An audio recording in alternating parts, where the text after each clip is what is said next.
ओम नमो भगवते वासुदेवाय। राधे राधे भक्तों, आज हम वैशाख मास महत्व के 11वें अध्याय की कथा का श्रवण करेंगे। इतना सब सुनने के बाद मिथिला नरेश ने पूछा, हे महाराज, वैशाख के जो धर्म आपने वर्णन किए हैं वे बड़े सुलभ हैं और उनसे विष्णु भगवान प्रसन्न होकर तत्काल अर्थ, धर्म, काम, मोक्ष प्रदान करते हैं। ऐसा वेद विहित धर्म संसार में प्रचलित नहीं है। ऐसी क्या बात है, आप मुझसे कहिए। श्रुतदेव बोले, हे राजन, वैशाख मास के कर्तव्य धर्म प्रख्यात क्यों नहीं है और अन्य धर्मों की संसार में ख्याति क्यों है? संसार में पुत्र पौत्र तथा धन संपत्ति, सांसारिक भोगों के चाहने वाले मनुष्य बहुत हैं, इसलिए राजस और तामस धर्म संसार में प्रख्यात हैं। और जो इच्छा रहित सात्विक धर्म सुख प्राप्ति कर विष्णु भगवान को प्रसन्न करने वाले हैं, वह पृथ्वी पर छिपाने योग्य हैं। इसका कारण बताता हूँ, सुनो। इक्ष्वाकु के कुल का भूषण काशीपुर में नृग का पुत्र सार्वभौम राजा बड़ा यशस्वी कीर्तिमान हुआ करता था। वह जितेंद्रिय, क्रोध को जीतने वाला, ब्राह्मण और राजाओं में उत्तम था। एक दिन वह आखेट करता हुआ जा रहा था तो मार्ग में मुनि वशिष्ठ जी के शिष्यों को देखा, जो कहीं प्याऊ लगा रहे हैं, कहीं छाया मंडप बनवा रहे हैं, कहीं वापी निर्माण करवा रहे हैं, कहीं बैठे हुए मनुष्यों को पंखे से हवा कर रहे हैं, कहीं सुगंधित फूलों को दे रहे हैं, मध्याह्न के समय छतरी दान कर रहे हैं, कहीं तांबूल दे रहे हैं, कहीं नेत्रों में कपूर लगा रहे हैं। यह देख राजा ने पूछा कि तुम कौन हो और क्या कर रहे हो? वे बोले, हम वैशाख में कर्तव्य धर्मों को गुरु वशिष्ठ जी की आज्ञा से पूर्ण कर रहे हैं, जिनके करने से धर्म, अर्थ, काम और मोक्ष मिलते हैं, और विशेष फल तुम गुरु जी से जाकर पूछ लो। यह सब सुन राजा वहां से तत्काल चल दिया और वशिष्ठ जी के आश्रम में पहुंचा। इस प्रकार इस चक्रवर्ती राजा के राज्य शासन से यह धर्म वृक्ष सब देशों में विस्तार पूर्वक फैल गया। जो मनुष्य प्रमाद से भी इस राजा के नगरों में मर जाते थे, उनको निसंदेह विष्णु लोक प्राप्त होता था और यमलोक नहीं जाते थे, जिससे चित्रगुप्त को लिखने के लिए कुछ काम न रहा। सभी पापी लोगों से नरक खाली हो गया। तब नारद जी धर्मराज के पास जाकर बोले, हे राजन, नरक में पहले जैसे हाहाकार शब्द अब सुनाई नहीं देते। खोटे कर्म करने वाले, माया और दम से बड़े हुए पापी मनुष्य तुम्हारे लोक में क्यों नहीं आते? और चित्रगुप्त भी हाथ पर हाथ धरे बैठे हैं, इसका क्या कारण है? तब धर्मराज बोले, हे नारद, आजकल पृथ्वी का राजा ऋषिकेश पुराण पुरुषोत्तम भगवान का बड़ा भक्त है।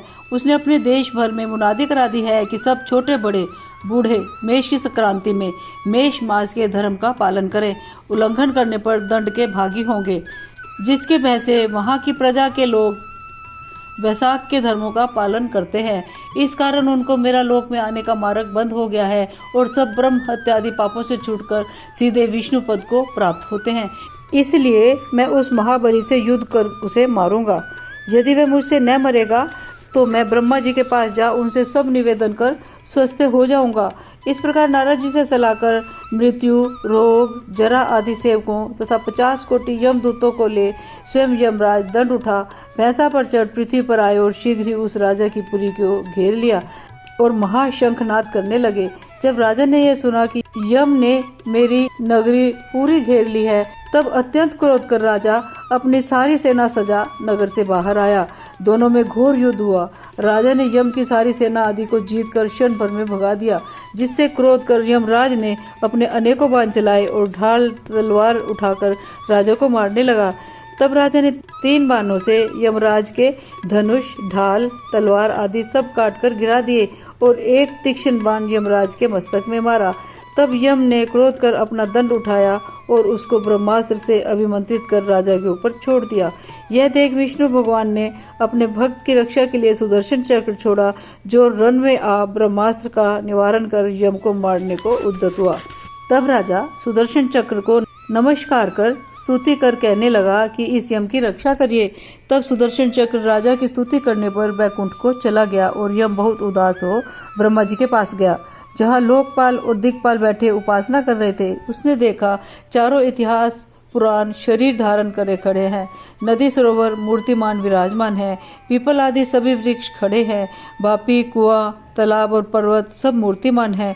दिन रात, पक्ष, मास, कला, काष्ठा, निमेष, ऋतु, अयन, युग, संकल्प, विकल्प, निमेष, उन्मेष, ऋक्ष, योग, कारण, योग, करण, पूर्णिमा, अमावस्या, सुख, दुख, भय, लाभ, अलाभ, जय, अजय, सतोगुण, रजोगुण, तमोगुण, शांत, मूढ़, अतिपौर, प्राकृतिक विकार, कफ, वात, पित्त आदि सब चराचर मूर्तिवान सेवा में खड़े हैं। उनके बीच में यमराज सेवकों सहित लज्जावान हो मुखमलिन कटे वृक्ष की भांति जा गिरा और त्राही त्राही पुकारने लगा, जिसको देख सभी आपस में अचरज करने लगे कि यम के यहाँ आने का क्या कारण है।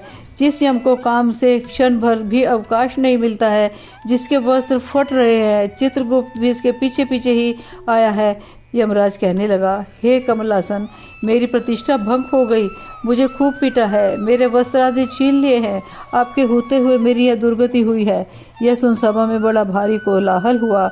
तब पवन ने ब्रह्मा की सलाह से सबकी वाणी रोक दी और यम को वहां से उठाया और आसन पर बिठा पूछने लगा कि यह दुर्गति तुम्हारी किसने की है।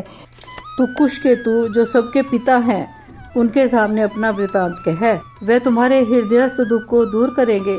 तब पवन के कहने पर यमराज कुशकेतु के पुत्र के मुख की ओर देखकर बड़े दीन स्वर और गदगद वाणी से सत्य सत्य सब कुछ बताने लगे।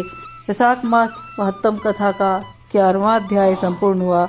ओम नमो भगवते वासुदेवाय। अब हम गणपति की कथा का श्रवण करेंगे। गणेश जी महाराज की जय। एक गांव में एक ब्राह्मण ब्राह्मणी रहते थे।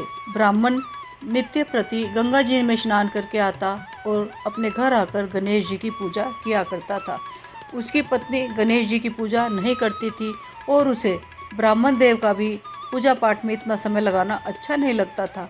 एक दिन उसने ब्राह्मण से कहा कि आप इतनी देर तक गणेश जी की पूजा करते रहते हो, मैं घर का काम कब करूं, खाना कब बनाऊं, कपड़े झाड़ू बुहारी कब करूं। लेकिन ब्राह्मण उसकी बात को अनसुना करता रहा और वो अपने तरीके से घर में गणेश जी की पूजा करता रहा।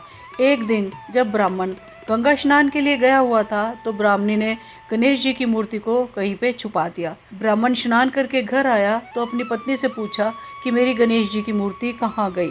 ब्राह्मणी बोली, मुझे क्या पता तुम्हारी गणेश जी की मूर्ति कहाँ गई।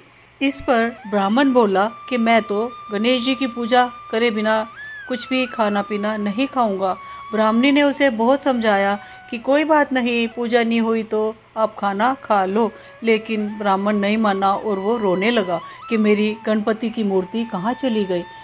दोनों लड़ने झगड़ने लगे। इतने में गणेश जी की मूर्ति हंसने लगी तो ब्राह्मणी बोली, वो देखो तुम्हारी गणेश जी की मूर्ति वो पड़ी है, और उसने वहाँ से मूर्ति निकाल के बाहर पटक दी। ब्राह्मण ने मूर्ति को उठाया, नहलाया धुलाया, अपने स्थान पर रखा और पूजा पाठ किया। ब्राह्मण की पूजा पाठ से गणेश जी महाराज प्रसन्न हो गए और बोले कि तुमने मेरी बहुत दिनों से सेवा की है और बड़े लगन से सेवा की है, मांगो क्या मांगते हो, तुम जो मांगोगे मैं तुम्हें वो देने में समर्थ हूँ, तुम जो मांगोगे मैं तुम्हें वही सब दूंगा। ब्राह्मण बोला, अन्न मांगो, धन मांगो या संसार का सारा सुख मांगो। गणेश जी तथास्तु कहकर वहाँ से अंतर ध्यान हो गए और ब्राह्मण के घर में अन्न धन सुख संपत्ति सब कुछ हो गया। अब ब्राह्मण अपनी गणेश जी की मूर्ति को मंदिर में ले गया और वहाँ जाकर रख दी और वहाँ जाकर रोज़ पूजा करने लगा। लेकिन गणेश जी की कृपा से ब्राह्मणी का दिल भी बदल गया।